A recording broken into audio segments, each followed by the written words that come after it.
Welcome to our Latina Lens podcast, where we elevate the stories and work of accomplished Latina and Latina photographers based in the United States.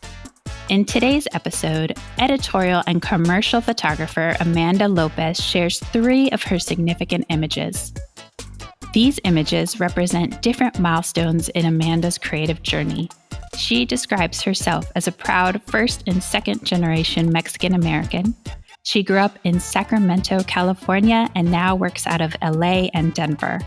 Her work is in collections at the Smithsonian National Museum of American History, the Raw Dow, and Arizona State University. She's been featured in Time, Wired, Vice, among other outlets, and hired by clients such as Adobe, Lunabar, and Netflix. She created the key art for Gentevi's Season 2. If you haven't listened to episode 4, where I interview Amanda about her journey, be sure to go back and listen. This episode is Amanda's Image Tour.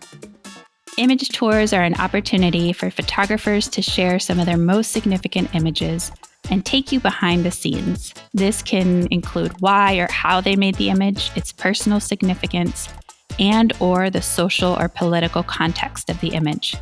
I hope you enjoy Amanda's image tour as much as I did.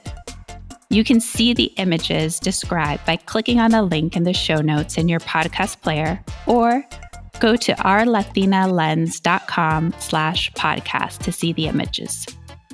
You can also access a transcript and links to Amanda's work. Now, let's hear from Amanda.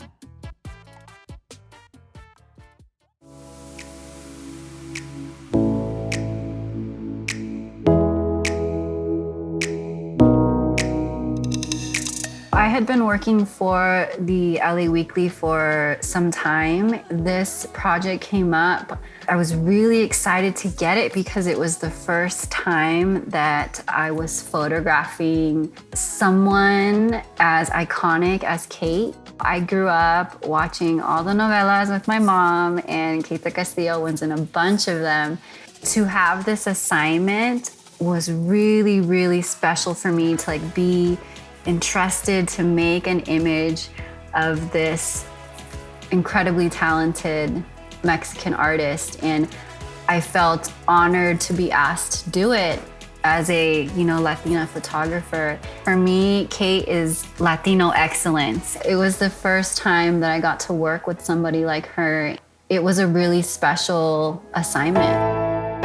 I think when I first met her, I was a little bit shocked and also excited and happy to have this moment when you're like, I'm gonna guess I was maybe 10 years old watching her in novelas. And that time watching, novelas with my mom, it was a very family time. My sister, my mom, we'd be in her bed, maybe eating a snack and watching TV together. To be a little girl and see this person on the screen, to then be an adult that gets to photograph her was this really cool 360 moment. And so my feeling walking into the shoot was one of excitement and also confirmation that I was on the right path, that things felt aligned and the way that they were supposed to be.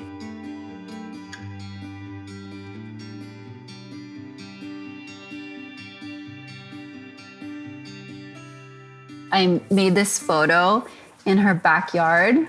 When I work editorially, sometimes you don't know where you're gonna meet the person or how much time you're gonna have. And so luckily, I really enjoy working that way. I enjoy sometimes not knowing. I always plan before my shoots. I have an idea of the kinds of portraits and poses that I wanna do.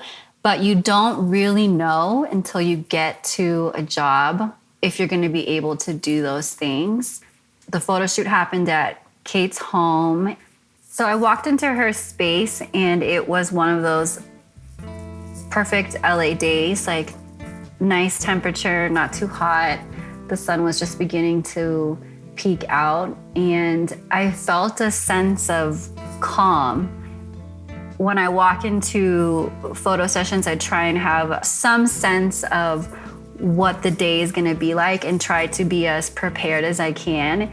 Doing the pre-production work helps me walk into photo sessions feeling calm and confident and knowing what will happen. But also there's a nice element of surprise that happens because you don't know what will happen. I remember this day feeling good, and I think I had an hour of time with her, and it went by fast, but I felt like it went really smoothly too. While she was getting her makeup done, I did a quick tour of her backyard and her living room and the upstairs area to try and figure out where would be the best place to make this photo.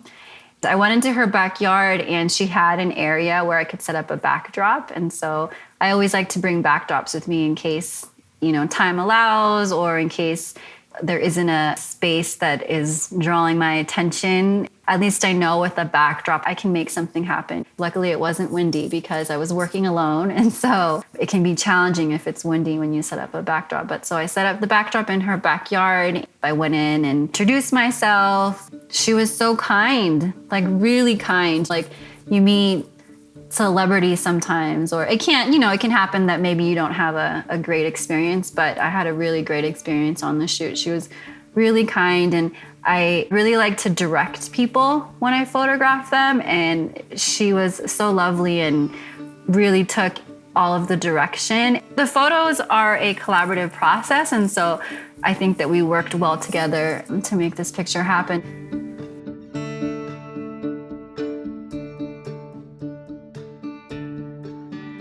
This is all natural light. So I set up the backdrop and I had a light there, but I noticed the sun was creeping over the backdrop and it was kind of causing this kind of natural hair light. And I really liked that. And so I decided not to use the light and just kind of play with the natural light, which, I really enjoy shooting with natural light anyway. You can see that the sun is just hitting the right side of the frame and like hitting her hair. She's in the open shade, and so her face is like nice and illuminated. And I just like the moment. Like I just like her looking into the camera.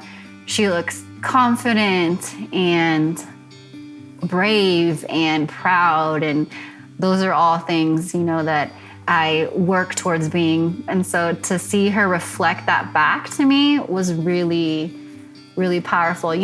As a photographer, one of my favorite things is the camera gives you permission to stare, right? Like you just can't stare at people normally in the street, right?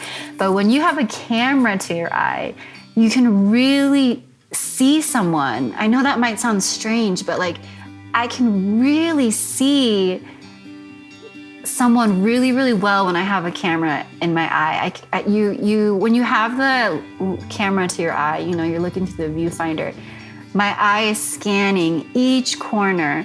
It's looking at the person's expression, figuring out what the best angle is gonna be, and like really looking into their eyes. Like you can tell if someone's uncomfortable. You can tell if somebody is maybe not happy or happy and enjoying the process. And so I think in this moment when I was taking this picture and I saw that expression, it felt perfect. And the things that I associate her with, I felt like are coming through in this image.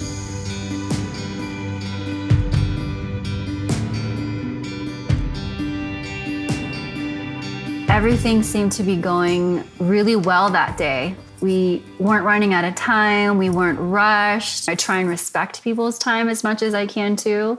Everything seemed to be flowing really nicely that day. I remember leaving there feeling really good about the images that we created, because as I was leaving, Kate said, "I like you. You're really fast and creative." And that made me feel really good, because I do try and be really respectful of people. And I also really like to direct, like when I'm making photos. And so her saying that made me feel really good, understanding that the things that I was recommending or the ideas that I had like felt in line with her. I remember the whole day feeling really good and leaving and like thinking, did that just happen? And so it was a nice feeling to have this opportunity to make portraits with her.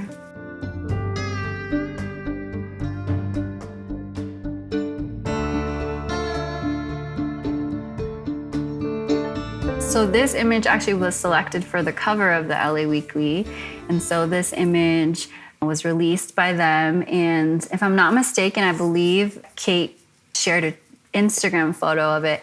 And that made me feel really good that she liked the image enough to share it. Like, you never know how people are going to receive something, but my intention is always to make images that I'm proud of and that the people who are collaborating with me are also proud of. And so her sharing that image on Instagram was a really lovely confirmation.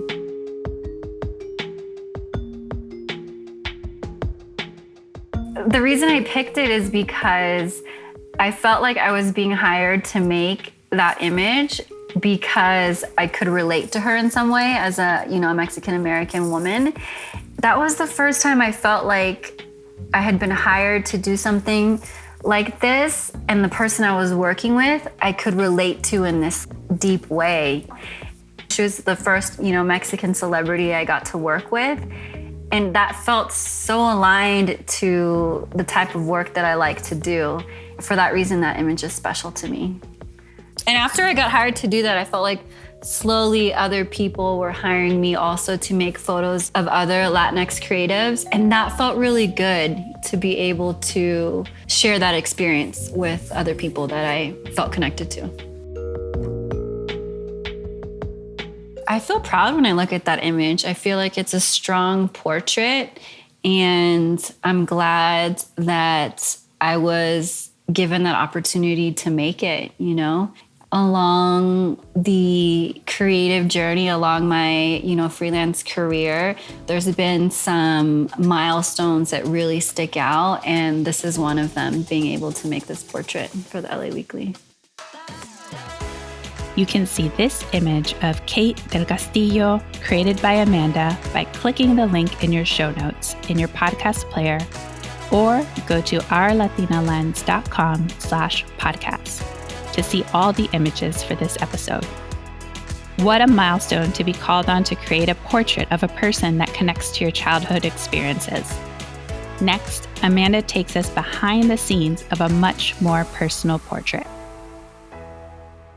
The image that we're looking at here is a portrait that I made of my grandma in her garden. And it's a black and white photo that I shot on a 4x5 camera. When I was in college, I took a 4x5 camera class, and one of my assignments, I happened to be visiting my grandma, and so I asked if I could make a picture of her. And I'm so happy that I did, because this image of my grandma, who I grew up calling Nana, this is how I'll always remember her. She passed away a couple years ago, but when I look at this image, this is the only image I have of her, of this kind, proud, sometimes stoic woman. And she's in her garden, and I really wanted to make the portrait in her garden because she loved to garden. She put all of her creative energy into her little plantitas. And I learned how to propagate plants from her and learned to enjoy and respect nature because of her. I picked this portrait is because my grandma, I would say, was probably one of the most influential people in my life. She taught me how to love. Like, she taught me what kindness was.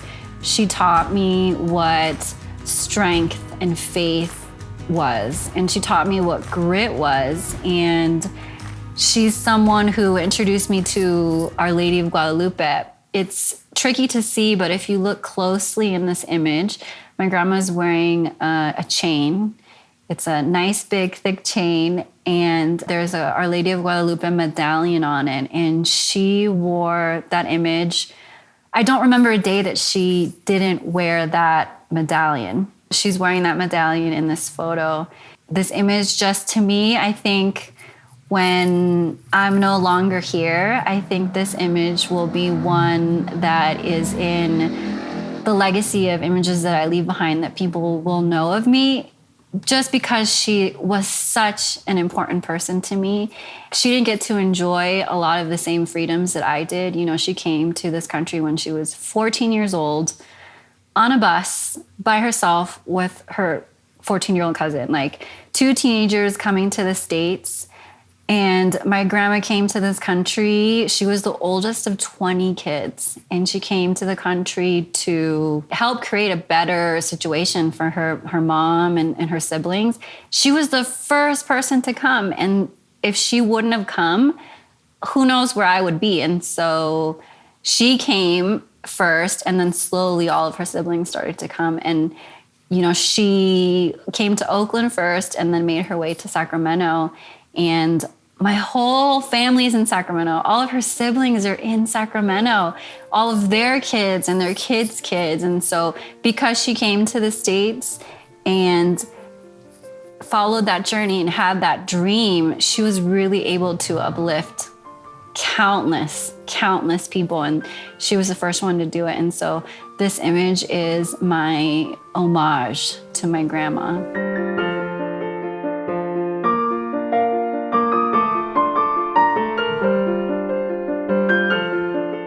I was taking this 4x5 class in San Francisco, and I happened to be in Sacramento. And I remember wanting to take a photo of my grandma. I remember really wanting to make this picture, but I was a little bit embarrassed and maybe even scared to ask my grandma. Not because I thought she would say no, but I didn't want to make her uncomfortable. I remember being in her house and thinking, oh, the garden would be a perfect place.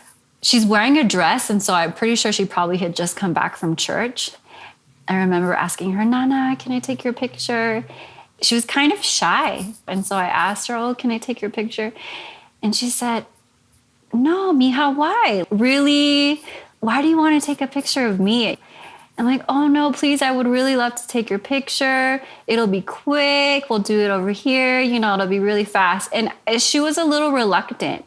And I think maybe she hadn't had her picture taken in this way. You know, there's some snapshots that I remember seeing of my grandma, like at family parties, but this was a really intentional image that I wanted to make. She was reluctant at first, and I think she was like, well, my granddaughter wants to take this picture, and so let's do it. She kind of came around.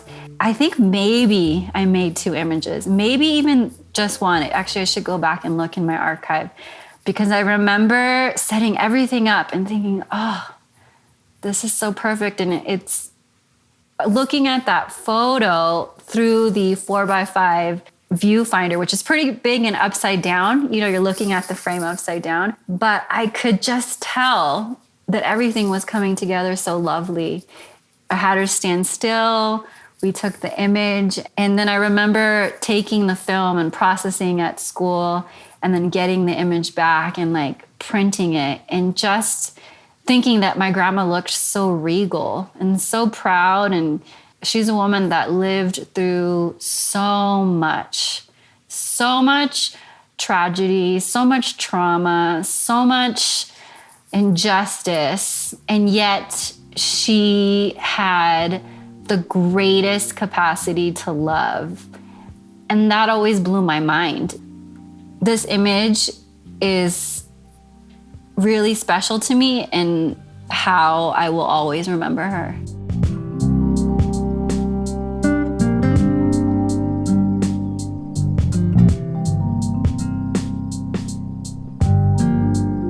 I think my grandma saw the image and kind of giggled. It can be kind of challenging sometimes to see images of yourself, I think. And I want to say that I showed this image to her as an 11x14 print. Like, that's a pretty big print. You know, people usually have like 8x10s in their house.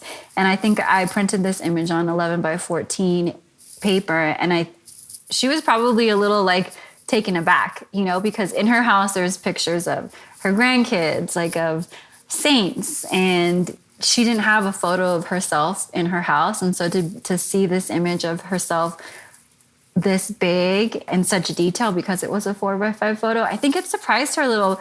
But I think in the end, she was like supportive, like, oh, that's my granddaughter. She wants to take pictures. So whatever I can do to help her, you know? And so I think she probably got a little kick out of it.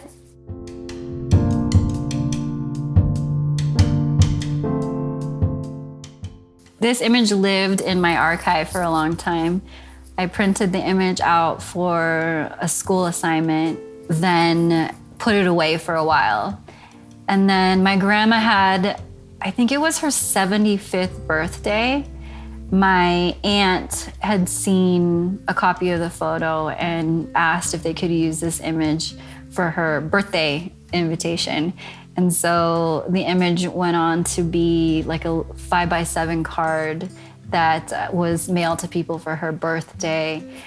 But now I think this image now, my grandma is no longer with us, but this image now, I know a handful of my aunts and cousins have this image like in their home. And I think this image, like having that moment with my grandma, was a gift that she gave me and was something that I was able to create with her and capture. And then the image went on to live in her loved ones' homes, so that they could enjoy.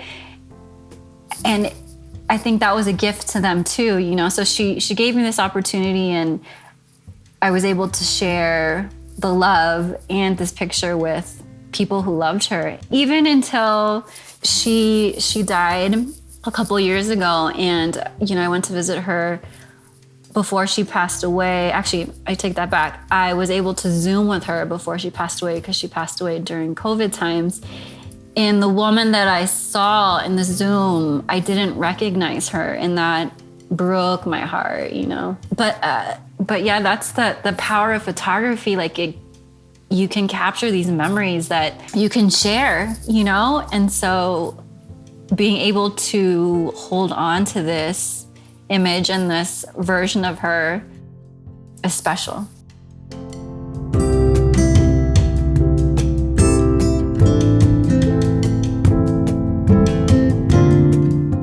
My grandma was the first person to introduce me to Our Lady of Guadalupe. And when I look at this image, it reminds me a lot of Our Lady of Guadalupe. My grandma has flowers on her dress, and she's surrounded by all of this life. And it just reminds me of the image of Our Lady of Guadalupe in this like really kind of calm, loving way. I feel like my grandma really exemplified those things. This photo actually was one of the first images that I made that I would later put into my Guadalupe series, because it just felt like I said, it just felt like this modern interpretation of Our Lady of Guadalupe, right? Like a strong Mexican woman, and the strongest Mexican woman I ever knew was my grandma. This image, I would come to put it in that series later. And really because of her, I started exploring like these ideas of what it means to be a woman and how Our Lady of Guadalupe influenced those things. I made an altar for my grandma when she passed away. And on that altar, there's a picture of my grandma, this exact photo on that altar. And I photographed it. That image is Smithsonian collected, and to me it felt so special that now my grandma will live forever in the collection of the Smithsonian. Like I said, because of her, so many things were possible for so many people in her family, including that milestone for me. And so that was really cool to be able to know that her picture will be there forever, hopefully for generations and folks to come who maybe stumble upon my work one day. They're gonna know her. What a beautiful tribute to an ancestor who clearly had such an impact on Amanda's life. I love hearing how impactful it is to have an image live in loved ones' homes and in a national archive as places of honor. A reminder that our images can deepen connection. And as the iconic Rita Moreno said, our art lives on after us and defines us as a people. I am so grateful to Amanda for sharing this deeply personal image. Next, another milestone in Amanda's career, and we get a peek into her creative process and how she prepares for creating portraits. We are looking at a portrait of the Mexican actress Yalitza Aparicio. And this image was made for the Washington Post after Yalitza was nominated for an Academy Award.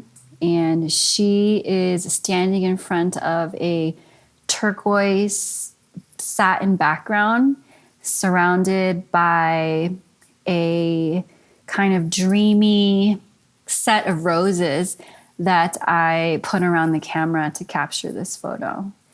And this particular session was really exciting. I got an email from one of the photo editors at the Washington Post, and she asked me if I spoke Spanish.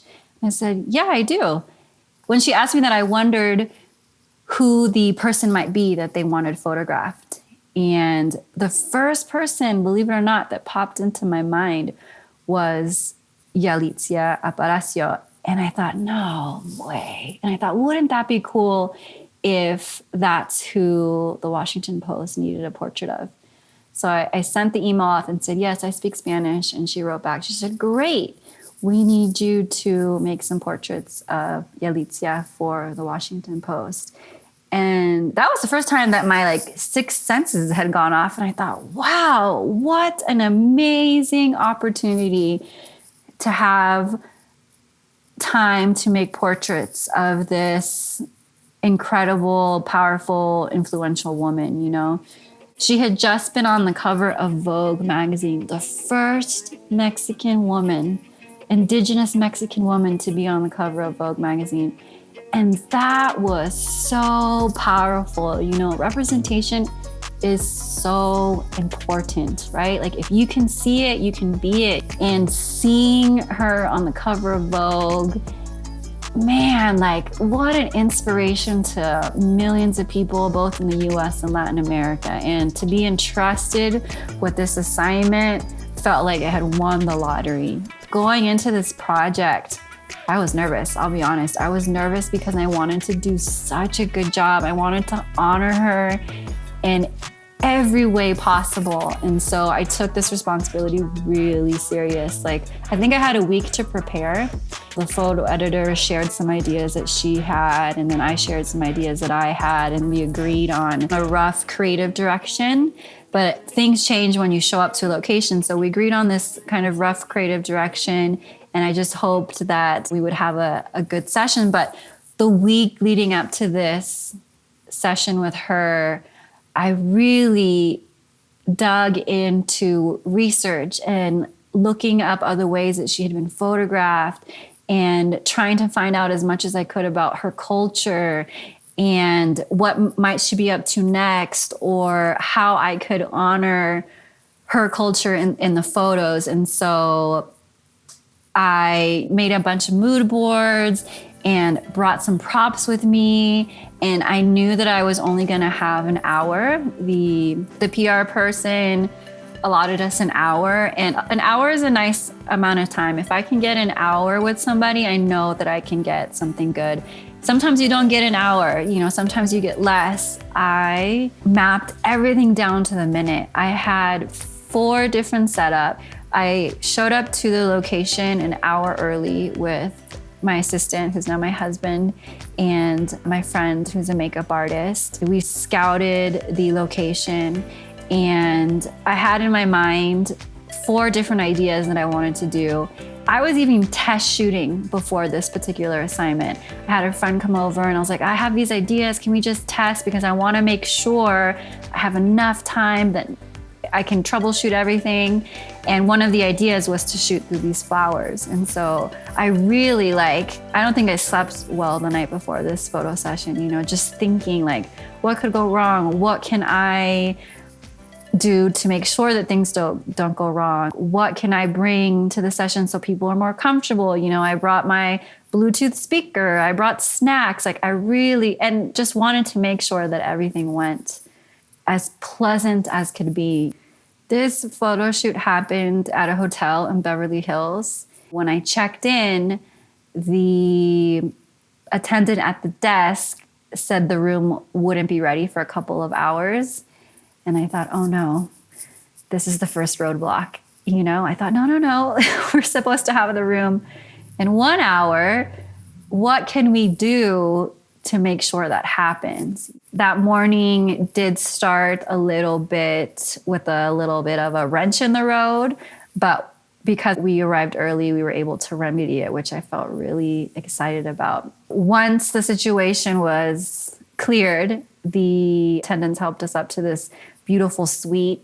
I remember it being 3 separate rooms. One room was the sleeping area, one room was like a dining area, and one room was the living room area. And there was a balcony in the dining area. And I went out there and looked around, and you could see this beautiful view of Los Angeles. And you look down and you see like, this is where all the business is done, where hands are shaken and deals are made. And I thought, wow, look where we are. This is really cool and special.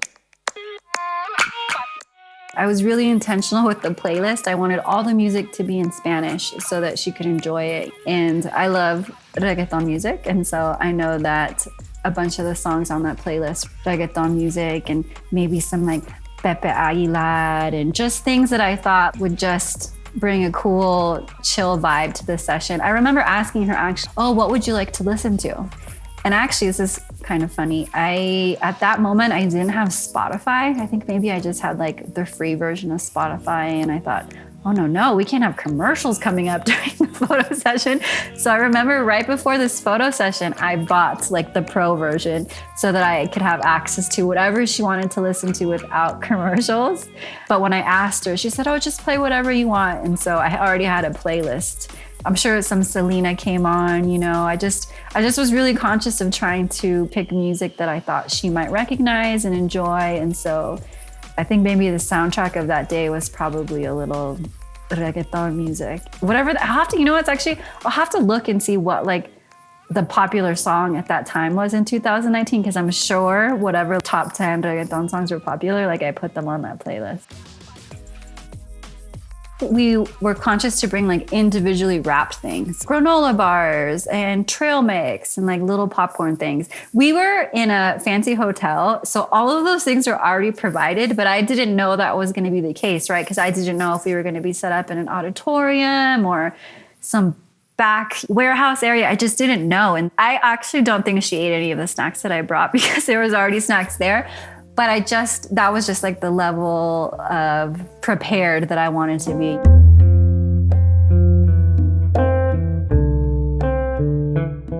I'm really inspired by my own Mexican culture. And I'm also really influenced by Our Lady of Guadalupe. And I'm influenced and inspired by flowers. I grew up with my dad having this beautiful rose garden in our front and backyards. And so there's all these kind of things that are like, I can't help but be inspired by. They show up in my photos. She was wearing a black dress. We even asked, the photo editor even asked what she was wearing. Like, I wanted to know what she was wearing so that the props and the backgrounds went well with what she was wearing. So even to that detail, we're like, send me a picture of what she's wearing. Like, I really just, everything I could, I wanted to make sure that I could bring everything I could to the table, right? She showed up and was so gracious and, immediately broke the ice and introduced myself in Spanish and told her it was like an honor to be here with her.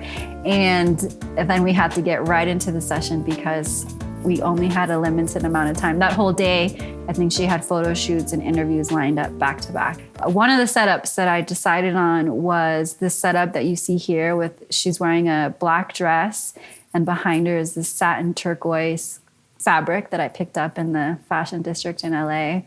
And flowers were one of the creative directions that the photo editor shared with me. And I thought, okay, cool, let's bring roses. Roses are so iconic in Mexico, right? It makes me think of Our Lady of Guadalupe, right? When you go to honor her shrine, you bring roses. She had just been nominated for Academy Award. And so when someone wins an award, you give roses. And my whole idea behind this shoot was, even if she doesn't win, my whole idea was, let's give her roses now. She's here now. Let's honor her now. And so I went to the flower market like at 6 a.m. and bought a bunch of flowers and set up these roses around the camera, and she is looking directly into the camera. And I love her expression. She just looks so powerful and confident. And this was her first role, right? Like, I imagine that might be nerve-wracking to audition for your first role, to get it, to have it be a blockbuster hit, to have it be nominated. I imagine that comes with a lot of responsibility, but also, if I were in her situation, I might be frazzled or nervous. But she was so calm. She was like a queen, so calm and kind. And I feel like that's the expression that you see. She looks determined and powerful, and that's what I tried to capture. I have my assistant that day is my husband, Trevor, and he really is such a calming force in my life. Just to know that he's there helping me on photo sessions has been really great. He was taking some behind the scenes photos, capturing the moment because he knew how special this was for me. I snapped a few photos of Yalitza on the balcony as part of the session. And just to be in that moment too is just, oh man, like looking through the camera, right? Again, just really gives you that permission to look and to look freely without worrying of someone saying, why are you staring at me? You know, to look freely through this viewfinder at someone like Yalitza and just be in awe of what she's accomplished and like what she means to people. It was really nice for me to have that moment. Like, wow, again, another affirmation. It felt, you're on the right path. Look at the incredible people that editors are asking you to photograph.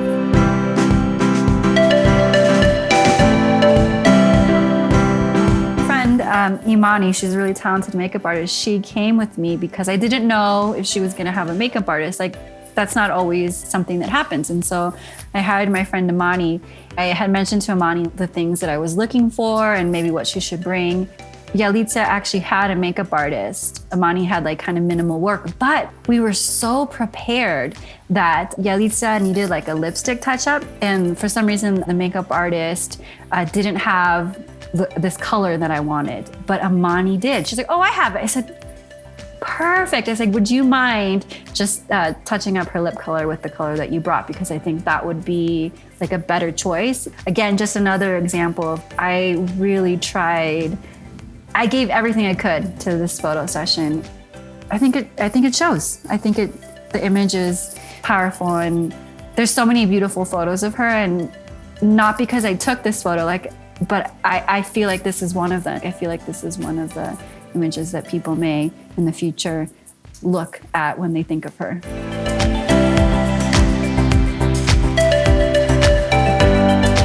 So this photo was published in the Washington Post in their art section, and they picked two images. One of the images was a photo that I made of her on the balcony, but this photo was the image that was the main photo that they selected. So when you read the story of her, this photo was gigantic. It was really cool. They gave her a lot of retail space. And that was powerful to see this Mexican woman in the pages of the Washington Post for even more people to see and get to know. And that I got to be a small part of it was really cool. I picked this photo because to me, she's also Latino excellence. And I really put so much energy into this photo session. It remains one of my favorite photos. And I think it's the mood and the roses and the colors. I feel like this image exemplifies like my style. There's color in it, but there's like a thoughtfulness in her expression. And I feel like it's honest, heartfelt, and it feels like it really represents my vision as a photographer. When I look at this image, it makes me really proud. It makes me proud to see. While I was thinking about images to send you, I was going through my archive, and sometimes when you're so in something, you can't see in front or behind you. You just kind of see what's there, what's coming next, what are you doing right now, right? And looking through my archive, trying to pick photos, I saw the photo of Kate, I saw the photo of Yalitza, and I just realized Man, the path that I have taken, it's been like a slow burn, but I've been able to accomplish so many milestones and things that my little girl self would not have believed. Like, I just wouldn't. Little Mandy, that's what my family calls me, Mandy. Like, little Mandy, if you would have told me when I was in high school, Amanda, one day you will get to shoot for these magazines. One day you will get to shoot these women.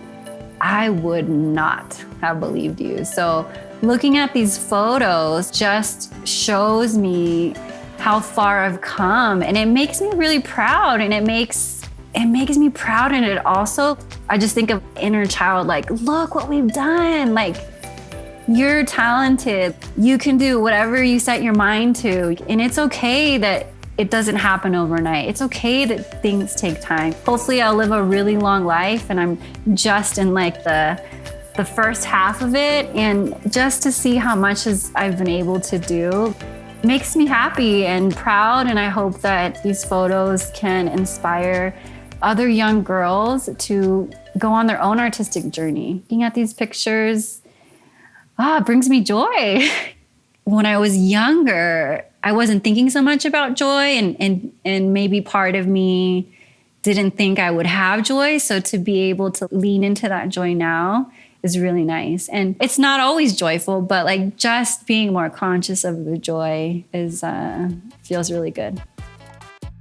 As Amanda and I talked about after this interview, joy is such a beautiful place to end.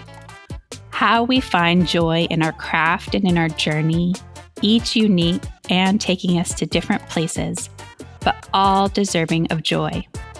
As a story catcher, I am so honored to have had the privilege to receive and share Amanda's image tours with you. Thank you for listening, and I do hope you click on the link in your show notes or go to our website to see the images that Amanda has shared with us. At our website, you will also find our previous episodes and a link to sign up for our newsletter, where we share not just information about our podcast, but also opportunities for photographers, lists of Latina and Latine photography mentors and studio owners, and more photographers to know.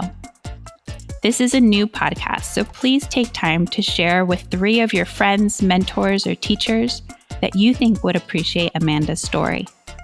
Also, rate and review us on Apple Podcasts and Spotify to help others find us. Gracias. All images shared with this episode were created by Amanda López, and our theme music by Matthias Muller, our logo by Tumpa Mystery. This episode was produced and hosted by me, Mónica Aldarondo Lugo. Gracias for listening.